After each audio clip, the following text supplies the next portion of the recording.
story begins with a man named Walter on the run. In the middle of a crowded marketplace, he sprints in panic as a group of people chase after him. In the chaos, Walter manages to slip a small package into a mailbox, and for a brief moment, he seems relieved. But that sense of safety does not last long. As he steps onto the edge of the road, a speeding van suddenly crashes into him. Walter is killed instantly. The next day, we are introduced to James, Walter's eldest son. He is at a military training school, putting new recruits through an intense exercise that forces them to hold their breath underwater. The trainees fail quickly and give up, leaving James clearly disappointed by their weakness. Not long after, one of the students delivers terrible news. James's father has died. James later sees Walter's body, but his emotional reaction is barely visible. He has always had a distant relationship with his father. Walter had 2 wives, and his death is officially reported as a hit-and-run accident. When James returns home, he tells his wife, Layla, what happened. With a calm and emotionless expression, Layla suggests that James should inform his brother Johnny. James refuses. He explains that both of them have been disconnected from their father for years, and he has not spoken to Johnny in a decade. In his mind, Johnny would not care anyway. Still, Layla insists that she will contact Johnny herself. In Oklahoma City, we meet Johnny, who works as a police officer. When he gets home, he is confronted by his girlfriend Denny, who is angry because Johnny never truly opens up or communicates with her. Johnny promises to change, but Denny finally reveals the real reason behind her frustration. She wants to end their relationship. To make things worse, it is her birthday, and Johnny completely forgot. Denny storms out, leaving Johnny broken and emotionally drained. Later that night, Johnny drinks alone in his room when Layla calls him. She introduces herself as James's wife and informs him that their father has died. Johnny did not even know his father was still alive, and the news barely shakes him. Layla invites him to attend the funeral the next day, but Johnny refuses. Not long after, 2 mysterious men break into his apartment. Johnny demands to know who they are and why they are there. They explain that they are looking for a package Walter sent to Johnny, and they want it. Johnny insists that he never received anything. The men then reveal that they are members of the Yakuza. Even then, Johnny's not intimidated. He fights back and brutally takes both of them down.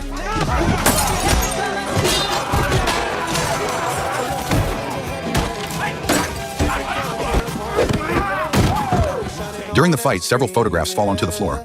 The images show the lifeless body of Johnny's mother. The sight shakes Johnny to his core. In that moment, he decides that he must uncover the truth about who his father really was and what Walter had been involved in all this time. From that moment, Johnny is no longer looking for answers. This is the rally, including their sister Rita. Johnny finally arrives and meets everyone. The atmosphere between Johnny and James is tense and uncomfortable. They come from different mothers, and the strain between them has existed since childhood. Still, deep down, James has always cared for and loved his younger brother. As the funeral goes on, the 2 brothers notice several unfamiliar men who seem suspicious. It becomes clear that Walter worked as a private investigator, which means he likely had more than a few enemies. Not long after, the city governor, Maho, steps forward to give a speech. It is revealed that he was a longtime friend of Walter, and he appears genuinely pleased to see Walter's sons reunited at last. That evening, everyone gathers at the house. Maho speaks highly of both James and Johnny. Rita, however, still carries resentment toward Johnny for not being there when James's mother passed away years earlier. The conversation continues, shifting toward Johnny's life and how he has been doing. Johnny mentions that he has a girlfriend, or at least he used to. Even he is not sure whether the relationship still exists. Johnny did not come back without a reason. He is convinced that Walter's death was not an accident, but a murder. The fact that he was attacked by Yakuza members shortly afterward only strengthens that belief. Everything feels far too strange to be a coincidence. James immediately accuses Johnny of causing trouble again, just like he always did in the past. In James's eyes, chaos seems to follow Johnny wherever he goes. Johnny fiercely denies the accusation. The tension escalates into a heated argument, and the 2 eventually leave together.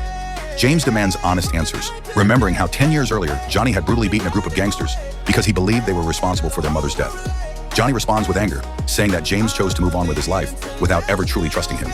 The argument ends with Johnny storming off, consumed by frustration. Johnny later spends his time at a bar where the bartender serves him a special drink. Soon after finishing it, his head feels light and his vision begins to blur. Without realizing it, Johnny is taken to meet Mr. K, a powerful Japanese mafia boss in Hawaii. Mr. K is furious to see Johnny again. He reminds Johnny that 10 years earlier, Johnny had beaten his men after wrongly assuming they were involved in his mother's death. Mr. K insists that he never killed Johnny's mother and has no interest in reopening old conflicts. He gives Johnny 7 days to leave the island. If Johnny stays, he will be killed in a brutal way. Johnny refuses to back down. As a warning, Mr. K slashes Johnny's face. In the end, Johnny has no choice but to give in. I'm gonna give you 7 days! It's okay. Yeah, I'm good. The next day, James begins going through his father's belongings. Among them, he finds a key to an office and a list containing 12 random codes. Meanwhile, Johnny is already at Walter's office, searching through the place. Although he has not found anything truly important yet, he suddenly catches someone trying to break in.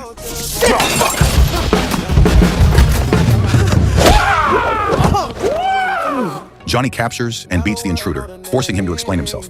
The young man introduces himself as Pika, a hacker who used to work for Walter, assisting him with various private investigations. When asked whether Walter had major enemies, Pika explains that nearly half the city hated him. Without hesitation, Johnny decides that from now on, Pika will work for him. At the same time, James investigates the location where Walter was killed. He notices a security camera at a nearby shop and asks for the footage. The shop owners refuse and begin acting aggressively. James attempts to bribe them, but they still say no. Left with no other option, James resorts to violence to get what he needs. Back at the office, Johnny and Pika examine the items inside. Johnny senses that something is off about a surfboard. When he inspects it more closely, he discovers a hidden map inside. The map appears to be part of a large development project, but Johnny does not yet understand its true purpose. At City Hall, Maho is giving a speech about Hawaii's future development plans. Rita is there as well, revealed to be working as his assistant. Johnny calls Rita and tells her about the mysterious map he found. He is certain that Walter hid it for an important reason, even though its purpose is still unclear. Rita asks for the map's serial number, and Johnny promises to send it to her. Not long after, James arrives at the office, surprising Johnny. James finally admits that Johnny was right about their father all along. Together, they review the CCTV footage, and it clearly shows the van deliberately hitting Walter. It was not an accident. Both brothers realize they are now caught in something far bigger than they expected. They begin piecing together the clues behind what Walter was really dealing with. A planned murder, Yakuza involvement, everything starts to connect. On their way home, a car suddenly attacks them. Gunfire erupts as the attackers open fire on their vehicle.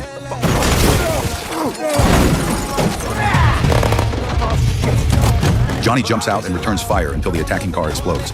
The blast also destroys James's car.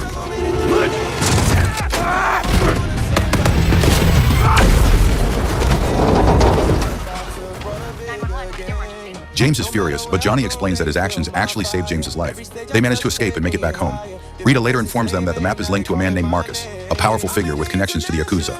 Marcus owns several high-end restaurants in Hawaii and plans to build another one on the same land. However, James notices something off. The design is not for a restaurant at all. It is a casino. Rita explains that casinos are illegal in Hawaii, which means Marcus cannot build it openly. She also reveals that Marcus is hosting a fundraising event the next day. Hearing this, James and Johnny agree to infiltrate the event. The following day, they visit the construction site in question. There, they encounter a group of native Hawaiians staging a protest. The locals are determined to protect the land from being taken away. One of the women explains that the land has belonged to their ancestors for generations, and now powerful figures within the government are trying to seize it by force. They vow to stay and fight no matter the cost. Their resolve leaves both James and Johnny silent and deeply impressed. Not long after, Johnny receives an important call. The police have discovered another body connected to the same truck that killed Walter. From this, Johnny realizes someone is actively trying to erase evidence. The truck is registered to a company called Motora. At the same time, Pika reports that he has successfully landed a job as a waiter at Marcus's party. It is the perfect opportunity for them to get inside. That night, the event begins. James and Johnny go undercover as servers. While working, Johnny notices a woman who catches his attention and follows her. Her name is Valentina. She quickly recognizes Johnny as Walter's son. When Johnny tells her that Walter has passed away, she is visibly shaken.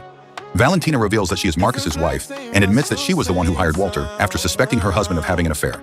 She then invites Johnny to meet her at a hotel the next day so she can explain everything in detail. Elsewhere at the event, James is working in the catering area when a man named Nakamura appears, clearly intoxicated from drugs. James notices the man's last name, Motora, the same name as the company that owns the van responsible for their father's death. Before James can look into it further, security intervenes and both brothers are detained and dragged in front of Marcus. Marcus demands to know why they disrupted his event, claiming he has no idea who they are. James and Johnny reveal that they are Walter's sons and that their father has recently died. Marcus insists that he only hired Walter to investigate suspicions of his wife's infidelity. A misunderstanding follows when Marcus assumes Johnny is accusing him of murder. Johnny clarifies that both Marcus and Valentina had hired Walter to spy on each other. During the exchange, Johnny notices a grenade displayed among Marcus's belongings and becomes fixated on it. Not long after, Marcus orders both brothers to be thrown out of the party. The next day, Johnny goes to the hotel to meet Valentina. Instead, he finds her lifeless outside the building. He immediately believes that Marcus is responsible for her death. Consumed by rage, Johnny tracks down Marcus's men and begins taking them out one by one. He nearly reaches Marcus before being overwhelmed and subdued.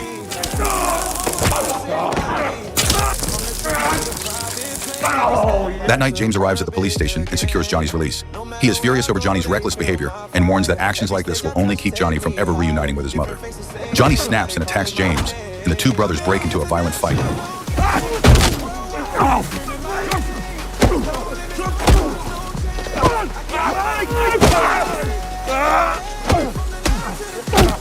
In the heat of the moment, Johnny finally releases years of buried pain. He lashes out over the fact that James sent him away in the past. James then explains the truth. After their mother's death, Johnny began brutally attacking gang members, drawing attention from both the police and criminal organizations. James sent Johnny away to save his life, but Johnny never wanted to hear it, back then or now. Johnny admits that at that time, he desperately needed James because after their mother died, James was the only family he had left. In the end, James apologizes. The brothers reconcile and agree to work together to uncover who is truly behind their father's murder. They return home. Not long after, Denny contacts Johnny.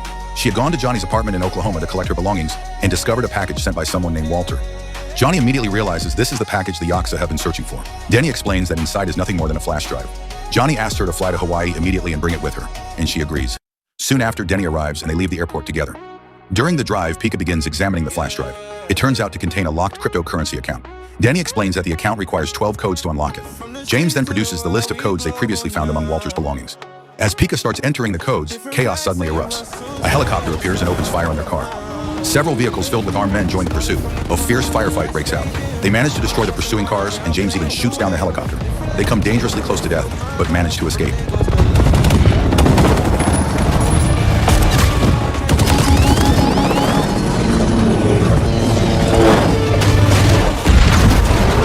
After pulling over, they check the crypto account again. It reveals $2 million stored in an overseas account, and the account holder is Maho. The discovery hits both brothers hard. All this time, they had trusted Maho like a family uncle. From that moment on, everything begins to make sense. Marcus and Maho had been working together. Marcus bribed Maho to illegally clear the land for the casino project, and in return, Maho received $2 million. While investigating Marcus and Valentina, Walter accidentally uncovered this corrupt scheme. That discovery sealed his fate, and he was murdered, most likely with help from Nakamura. At the same time, Rita shows Maho the map, proof of Marcus's plan to seize Hawaiian land with support from insiders within the government. Maho takes the map and promises to bring Marcus down. In reality, he does the opposite and tries to cover everything up. When James and Johnny return home, they find the children terrified. Thugs have already been there and kidnapped Layla. Soon after, Johnny receives a call from Marcus. He allows them to see Layla and Rita, both tied up in a basement. Marcus threatens to kill them unless the crypto flash drive is handed over. The brothers' anger reaches its breaking point. James takes Johnny to his weapons storage, and they prepare to fight side by side. Without hesitation, they storm Marcus's compound, silently taking down guards one by one in the darkness. Nothing stands in their way.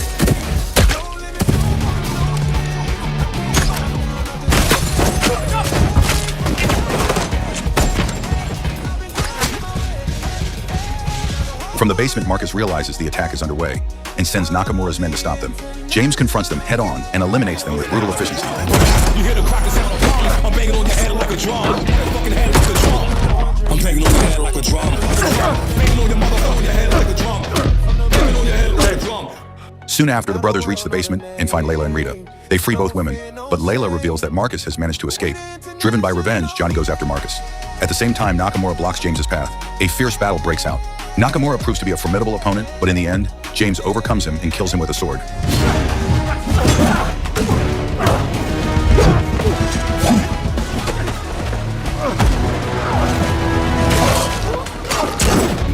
Johnny finally catches up to Marcus at his escape route. Marcus is no ordinary opponent.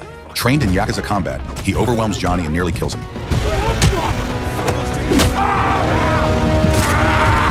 At the last moment, Johnny reveals that he had already pulled the pin from Marcus's grenade. A massive explosion follows, killing Marcus instantly.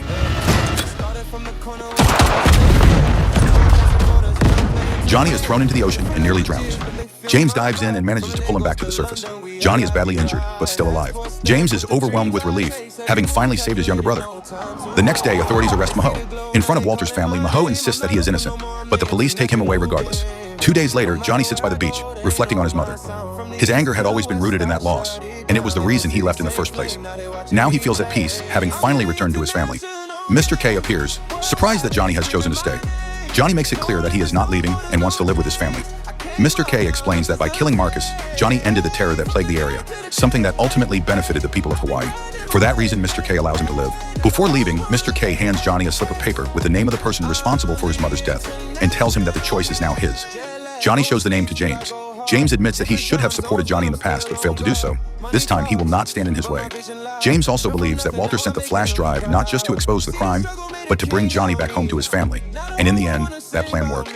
Johnny says that the $2 million is enough for all of them to live peacefully together. He then burns the paper with his mother's killer's name, choosing to let go of his revenge. In the end, the two brothers move forward together, at peace with their past and finally living as a family.